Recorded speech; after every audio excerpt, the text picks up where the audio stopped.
Based on what I know today as an average high school student, what time would I have to travel back to be a genius? And before I delve into this question, I'd like to introduce you all to a quote that is very meaningful to me. It was written by a Stanford professor of psychiatry and goes like this. Someday, perhaps in 40 years, there'll be no one alive who knows that I exist. My name will exist in no one's memory, and that's when I'll truly be dead. Now, hopefully, in my case, I'll still be walking around in 40 years, but you can see how this quote holds a lot of power. It is often transcribed as, a man dies once when he breathes his last breath, and dies once more when he is last thought of. And ever since I heard this quote, I've asked myself, how will I be remembered beyond my lifetime? You know, unless I become some sort of genius or movie star or anything of the such, I can't imagine that my name will resonate far beyond my grandchildren. It would just be a lot easier if I had a time machine, that's sort of my whole thought process behind the question. And before we go into answering that, I'm going to set down 2 rules to make the whole process of answering the question a bit more interesting. One is I can't bring anything back in time with me. This because I imagine if I haul back numerous encyclopedias and textbooks with me hundreds of years ago, I would really be some sort of genius, right?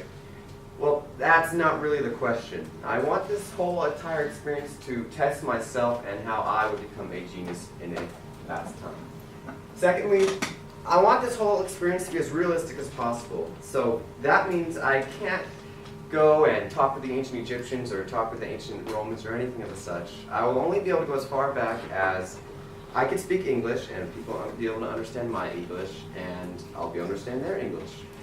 And based on past research, this is most likely around the year 1550, a little bit before the Shakespearean era.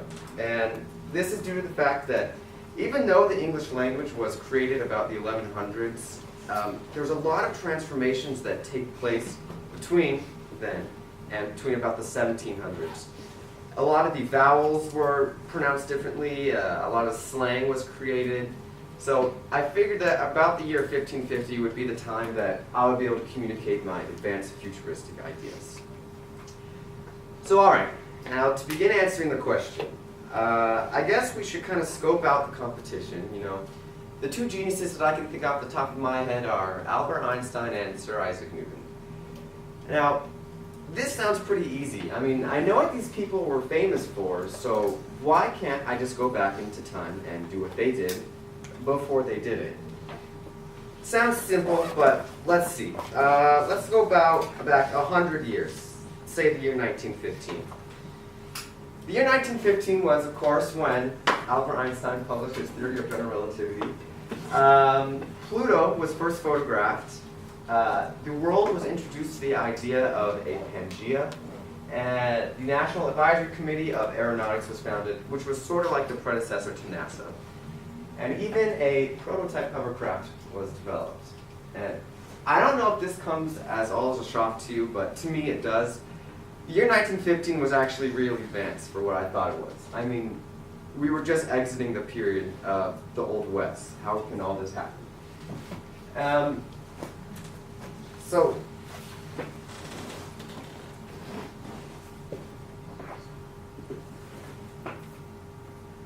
I mean, of course I know E equals MC squared, the equation, but I don't really know what the letters stand for, let alone can comprehend all of the complicated physics behind it and everything.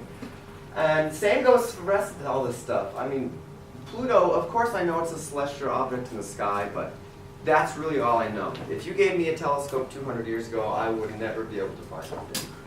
So it seems like 100 years ago is still a bit too early for me to become the pastime genius I'm hoping to. So let's say 100 years ago is too early, so let's say we go back 400 years, and let's broaden the ranges a bit.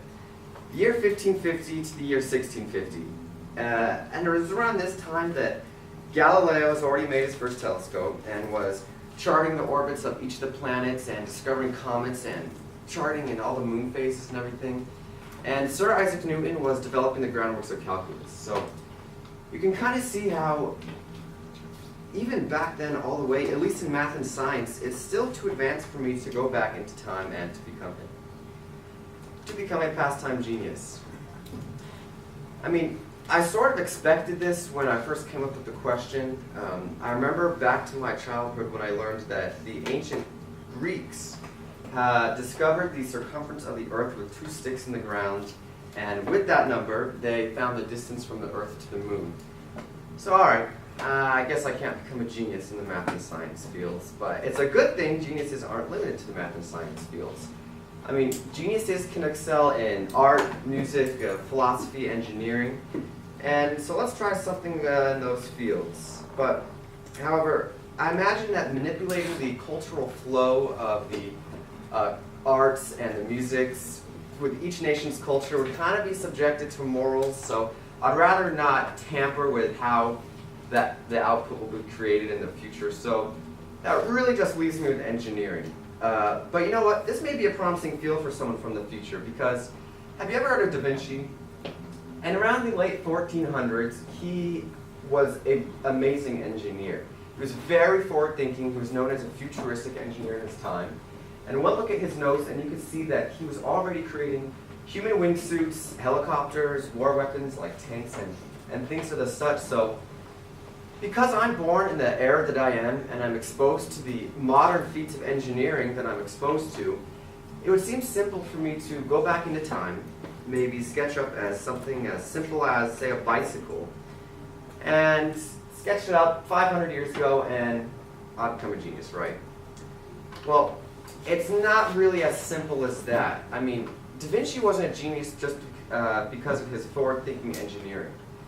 Da Vinci was a genius because he was a painter, a mathematician, an anatomist, a botanist, a geologist, an astronomer, an engineer, and a cartographist. And that's a lot of things. And not only did he study in each of these fields, he was a master in each of these fields. He was what is known as a polymath, which is someone whose expertise is spread across numerous fields. So, all right.